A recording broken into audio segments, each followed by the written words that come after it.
오늘은 이 사사기 8장 말씀을 가지고 하나 되는 교회라는 주제로 말씀의 은혜를 나누려고 합니다.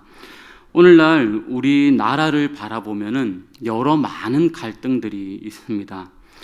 정치 세력 간의 갈등도 있고 기성세대와 또한 신진세대 간의 그런 갈등들, 또한 진보와 보수라는 이념적인 갈등도 있습니다.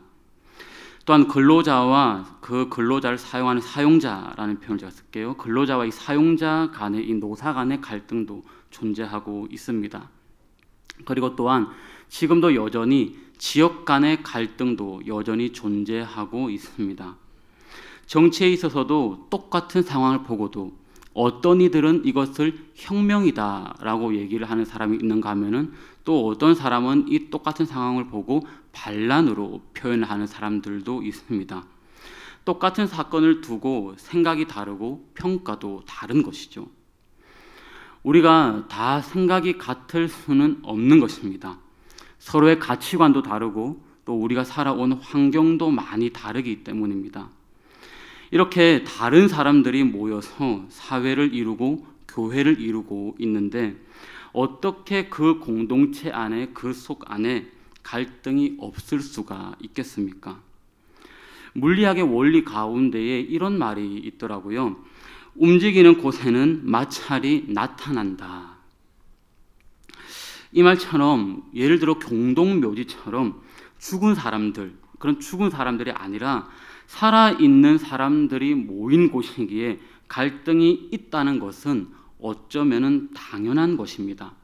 이것을 인정하지 않으면은 사회생활이나 교회생활을 제대로 할 수가 없을 것 같습니다. 사랑하는 성도 여러분, 어쩌면은 교회만큼 이 다양한 사람들이 모인 단체는 없을 것 같은데요. 교회가 어떤 교회는 40대만 모인 교회, 어떤 교회는 60, 70대만 모인 교회, 어떤 교회는 대학 졸업 이상만 모인 교회, 또 어떤 교회는 50평 이상의 아파트에만 거주하는 사람들이 모인 교회, 그런 교회는 없습니다. 교회 안에는 모든 세대가 다 같이 있는 것이죠. 학력도 다양하기도 하고 재산도 또 그런 정도가 다 다양한 것입니다. 하물며 오늘 신앙의 색깔 또한 다양한 것입니다. 어떤 이들은 찬양을 할 때에도 손을 높이 들고 박수를 치면서 이렇게 열정적으로 찬송을 하는 사람 두고 어떤 사람은, 저도 본의 아니게 열정적이다라는 표현을 썼는데 어떤 사람은 이 부분을 보고 아주 뜨겁다, 열정적이다 라고 그렇게 말하는 사람이 있는가 하면은 또 다른 사람은 그 모습을 광적이고 요란스럽게 신앙생활을 한다라고 말하는 사람도 있습니다. 그런데 이런 갈등들은 어쩌면은 당연히 있을 수밖에 없는 갈등들입니다. 당연한 갈등인데요. 하지만 교회 안에서 이런 갈등 말고 다른 갈등, 교회 안에서 서로가 높아지려고 하고 또한 서로가 주도권을 잡으려고 하는 그런 추한 갈등도 있습니다. 이런 갈등은 오늘날 이 사회에서 일어나고 있는 갈등하고 전혀 다르지는 않는 것 같습니다. 오늘 우리가 읽은 이 사사기 8장의 본문 가운데서도 이런 유사한 모습을 엿볼 수가 있는데요. 본문으로 한번 들어가 보시면 이렇습니다. 이스라엘 백성들이 하나님께 범죄했습니다. 하나님께서는 이 범죄한 이스라엘 백성들을 징계하시게 되는데 그 징계의 도구가 뭐냐 하면 바로 미디안 족속입니다. 미디안 족속은 사막 지역에서 활동하는 유목민들이죠. 이 미디안은 이스라엘을 괴롭혔는데 매번 괴롭혔다라기보다 보통 때는 광야나 사막에서 그냥 살다가 추수 때만 되면은 몰려와서 곡식을 약탈하는 그런 약살자들이었습니다. 그렇게 이스라엘은 이 미디안 족속에게 7년 동안이나 괴롭힘을 당했습니다. 미디안 족속이 쳐들어오면은 이스라엘 백성들은 먹을 것을 다 빼앗기게 됩니다. 심지어 미디안 족속이 약탈하러 들어오면은 편안하게 집에 거할 수가 없어서 산에 굴을 파고 그렇게 숨어 살기도 했었습니다. 하나님께서는 이런 미디안의 압제로부터 이스라엘을 구원하시기 위해서 기드온이라는 사사를 내보내시게 되는데요. 기드온은 많은 군사를 동원하기 원했지만 하나님께서는 그것을 막으십니다. 하나님께서는 단 300명의 군사로 미디안과 싸우기를 원하셨습니다. 미디안의 군사는 메뚜기같이 많았습니다. 그러나 기드온의 군사는 겨우 300밖에 되지 않습니다. 하나님이 왜 이렇게까지 줄이셨을까요? 전쟁은 군사력에 달린 것이 아니라 하나님의 손에 있다라는 사실을 우리에게 보여주는 것입니다. 하나님께서 오늘 이렇게 지시하셨고 또한 지시하신 대로 움직였기에 전쟁은 승리입니다. 전쟁이 일어나자 미디안 사람들은 자신들이 함께하는 동족인 피하 식별이 되지 않아서 자기들끼리 그냥 싸우다가 마지막에는 기드온의 군사들에 의해서 진멸당하게 된 것이죠. 이처럼 하나님의 능력은 숫자하고는 상관이 없는 것 같습니다. 교회도 마찬가지 아닐까요? 많은 교인 수가 있다고 해서 기독교인들이 세상을 바꾸어 놓은 것 아닙니다. 기독교인이 많다고 해서 이 사회를 정의로운 사회로 또한 도덕과 윤리가 바로 새로워지는 사회로 그렇게 바꾸어 놓은 것도 아닙니다. 아놀드 토이비는 역사의 연구라는 책에서 이런 말을 했습니다. 창조적 소수가 역사를 끌어왔다, 이런 말을 했습니다. 교회의 역사만을 보아도 소수의 영적으로 깨어있는 사람들에 의해서 교회가 바뀌고 세상이 바뀌었습니다.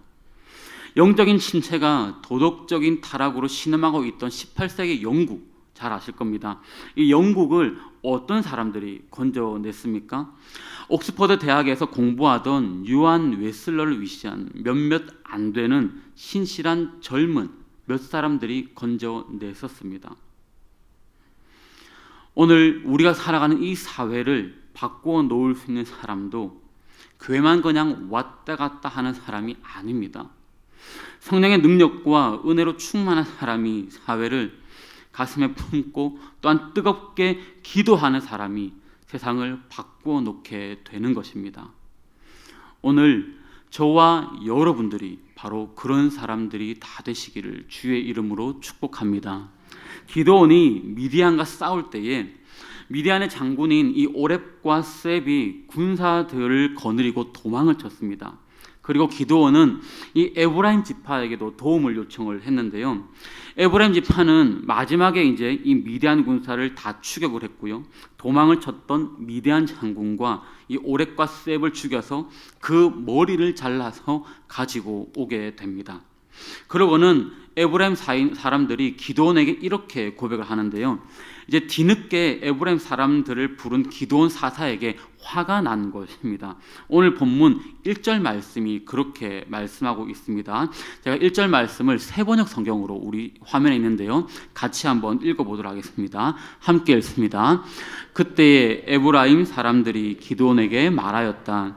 장군께서는 미디안과 싸우러 나가실 때에 우리를 부르지 않으셨는데 어떻게 우리에게 이렇게 하실 수 있습니까? 그들이 기드온에게 거세게 항의하니. 아멘. 저는 이 광경을 상상을 해보면요, 적장의 머리를 들고 와서 당당하게 서 있는 에브라임 사람들이 옆에 있습니다.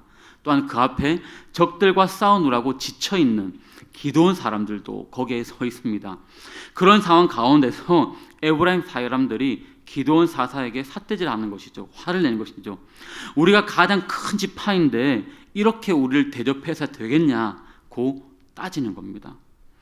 에브라임 사람들의 불평은 왜 우리를 높여주지 않았냐, 왜 우리를 인정해주지 않았냐, 가장 큰 우리 에브라임인데 왜 우리한테 사전 예고도 없이 우리를 빼먹고 이렇게 할 수 있냐라는 불평입니다. 그들의 마음 깊은 곳에는 기드온에 대한 시기와 질투가 자리 잡고 있는 것이죠. 다른 사람이 인정받는 것이 기분이 나빴던 것입니다. 구약 성경의 사울 왕도 한번 보십시오. 여인들이 사울이 이긴 자는 천천이다, 그리고 다윗이 이긴 자는 만만이다 라고 노래할 때 그 노래소리를 들었던 사울은 다윗에 대한 질투심 때문에 견딜 수가 없었습니다. 다윗이 이스라엘에게는 꼭 필요한 존재였건만 질투심 때문에 죽이려고 했던 것이죠. 오늘날 사회나 교회 내에서 일어나는 갈등의 뿌리는 이 질투심이란 것이 있는 것 같습니다. 다른 사람이 또한 나중된 자가 먼저 되는 것을 좋아하지 않는 것 같습니다. 바울 사도가 복음을 전할 때에도 불신자들이 이 사도 바울을 괴롭힌 것이 아닙니다. 물론 불신자들도 괴롭히긴 했지만 복음을 전하는 전도자들 중에서도 이 사도 바울을 괴롭힌 사람들이 많이 있습니다. 그런 그들의 마음에는 바울 사도에 대한 질투심이 자리 잡고 있는 것이죠. 리처드 칼슨이 쓴 책 가운데에 우리는 사소한 것에 목숨을 건다라는 책에 보면은 이렇게 우리 인생을 풍성하게 만들기 위해서 다른 사람과의 관계를 잘 지키기 위하여서 여러 가지 예로 이 책에서 말을 하고 있는데요. 이런 문구들이 있습니다. 다른 사람을 탓하지 말라라는 문구도 있고, 다른 사람의 잘못을 지적하는 습관을 버리라, 자신의 탁월함을 가시하기 위해 애쓰지 말라, 매일 한 번 이상 남을 칭찬하라. 오늘 이런 메시지가 이 책 안에 담겨져 있습니다. 우리가 세상을 살아가다 보면은 이런 오늘 본문에 나오는 에브라임 사람, 이 에브라임 사람과 같은 사람이 있습니다. 어쩌면은 저와 여러분들이 그중 한 명일 수도 있고요. 나라야 어떻게 되든지 자기가 인정받아야 되고, 교회야 어떻게 되든지 자기가 높여져야 한다고 생각하는 사람들이 있습니다. 우리가 공동체다라고 할 때 이 공동체는 너도 이기고 나도 이긴다라는 이 윈윈 전략이죠. 즉 승승의 원리를 따라 행동해야 되는데 너 죽고 나 죽자라는 식으로 덤벼드는 사람이 많기에 공동체는 어쩌면 심각한 위기를 맞게 되는 것 같습니다. 나라도 바라보게 되면은 많은 정치 운동가들이 있습니다. 그런데 극단적으로 하는 정치 운동가들이 있습니다. 또한 극단적으로 노동 운동을 펼쳐나가는 그런 사람들이 있습니다. 그런데 그런 극단적으로 하는 사람들 한번 자세히 보면은 그들이 나라를 진심으로 걱정하는 경우가 많을까요? 진심으로 그들이 회사를 걱정하는 사람들이 많을까요? 그들은 자기의 욕심을 채우기 위해서 수단과 방법을 가리지 않는 경우가 많이 있습니다. 교회도 오늘 에브라임 사람과 같은 사람들이 있습니다. 내가 속한 믿음의 공동체인 교회가 혹 누군가가 나를 알아주지 않는다고 할지라도 받아들이고 감사해야 함에도 이런 자세가 없는 경우가 많이 있습니다.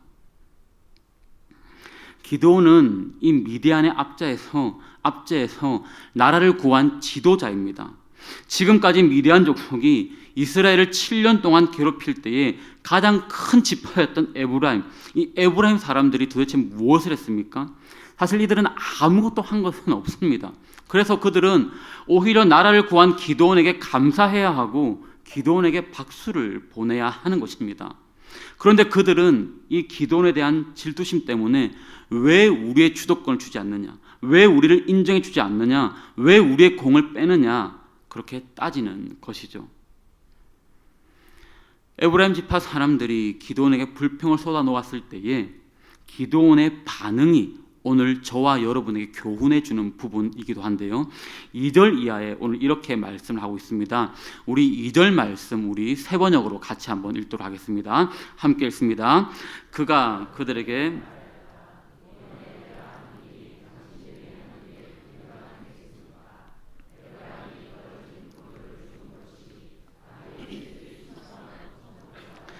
우리 연이어서 3절 같이 가보도록 하겠습니다. 하나님이 미디안의 우두머리 오렙과 스앱을 당신들의 손에 넘겨주셨습니다. 그러니 내가 한 일이 어찌 당신들이 한 일에 비교나 되겠습니까? 기드온이 이 말을 하니 그들의 노여움이 풀렸다. 아멘. 무슨 뜻입니까, 여러분? 내가 세운 공로보다 기드온 그가 말하는 거죠. 내가 세운 공로보다 당신들이 세운 이 에브라임 당신들이 세운 공로가 더 크다는 겁니다. 너희가 미디안의 두 장군, 대장 두 장군들의 머리를 잘라오지 않았냐? 오렉과 스웹을 죽였는데 내가 먼저 이들을 쳤다고 해서 내가 한 일은 너희가 한 일에 비교도 안 되는 작은 겁니다. 이렇게 기드온이 에브라임 사람들에게 얘기하는 것이죠. 자신을 낮춘 것입니다. 자신이 한 일이 아무것도 아니라고 했습니다. 그러자 에브라임 사람들의 노가 화가 풀린 것이죠. 만일에 여기에서 기드온이 자기의 공을 내세우고 그렇게 했다면은, 에브라임 사람들을 끝까지 무시했다면 이스라엘 공동체는 자기들끼리 싸워서 깨지고 말았을 것입니다. 잠언 15장 1절은 오늘 우리에게 이렇게 말씀을 합니다. 유순한 대답은 분노를 쉬게 하여도 과격한 말은 노를 격동하느니라. 할렐루야. 기드온은 오늘 이 말씀의 원리를 잘 알고 있었던 것 같습니다. 기드온은 분노한 에브라임 사람들을 향해서 유순한 대답을 한 것이죠. 여러분, 우리가 이 사건을 보면서 기드온이 에브라임 사람들에게 단순히 그냥 항복했다, 그냥 단순히 꼬리만을 내렸다, 그렇게 볼 수 있을까요? 그렇지 않습니다. 하나 되는 공동체 안에는요, 어느 하나가 이기고 어느 하나가 지고 그런 경우가 없습니다. 모두가 다 이기는 게임을 하는 것이죠. 부부싸움도 한번 잘 생각해 보십시오, 여러분. 부부싸움에서 어느 한쪽이 이겼다라고 생각하는 순간 그것은요, 둘 다 진 겁니다. 다 깨어지는 것이죠. 우리는 너무나 어리석게도 한쪽의 승리를 위해서 필사적으로 사태를 벼랑 끝까지 몰고 갑니다. 노사관계도 그렇고요, 시험든 교회도 그렇고요, 파탄난 가정이 그렇습니다. 그 갈등을 해결하는 길은 어느 한쪽이 이기고 지는 것이 아니라 겸손과 온유밖에 없는 줄로 믿습니다. 서로 잘했다고 큰소리치고 서로 이기겠다고 필사적으로 덤비는데 거기에 무슨 행복이 있겠습니까? 갈등의 길이 더 깊어질 것입니다. 교회 내에서도 마찬가지죠. 사람 사는 곳에는 다 갈등이 있다고 생각하면 교회라고 예외가 될 수는 없습니다. 교회가 기드온과 같은 교인보다 에브라임 사람과 같은 교인이 많으면은 그 교회는 갈등을 해결하기가 어렵습니다. 저희 집에 아들이 이제 고등학교를 이렇게 가면서 어저께 이제 입학을 하면서 본인의 의지와 그리고 플러스 아빠의 의지를 합쳐서 기숙사에 제가 입소를 시켰습니다. 이렇게 했는데 하루 전날에 이제 그 기숙사에서 이제 생활할 짐을 가지고 이제 차에 싣고 이렇게 이제 가면서 제가 이런저런 얘기를 좀 나누었습니다. 기숙사 방은 이제 몇 명이 사용을 하냐 이렇게 이제 질문했더니 2명 쓰는 방도 있고 4명이 쓰는 방이 있다, 그렇게 얘기를 하더라고요. 근데 이제 이거는 본인이 선택하는 게 아니고 이제 당일날 랜덤으로 이렇게 배정이 된다라고 하더라고요. 그래서 저는 당연히 그냥 너는 4명 쓰는 방보다는 차라리 2명 쓰는 방이 더 쾌적하고 좋지 않겠냐, 그렇게 얘기를 했습니다. 그랬더니 저희 아들도 저랑 좀 비슷한 성향이라서 차라리 친구들이 많은 게 더 낫다고 하면서 4명 쓰는 방이 선택이 되면 좋겠다, 그렇게 얘기를 하더라고요.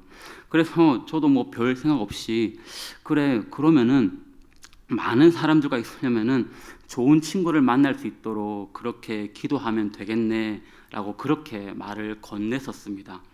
그런데 연이어서 하는 아들의 말이 제 가슴에 여러 가지 생각을 좀 들게 하더라고요.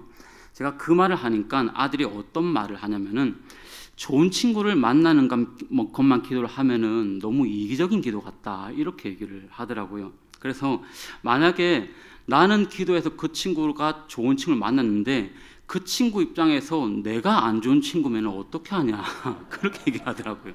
그래서 나도 그 친구에게 좋은 친구가 되려고 노력하고 기도하는 것이 좀 덜 이기적이지 않을까, 그 얘기를 저에게 하더라고요.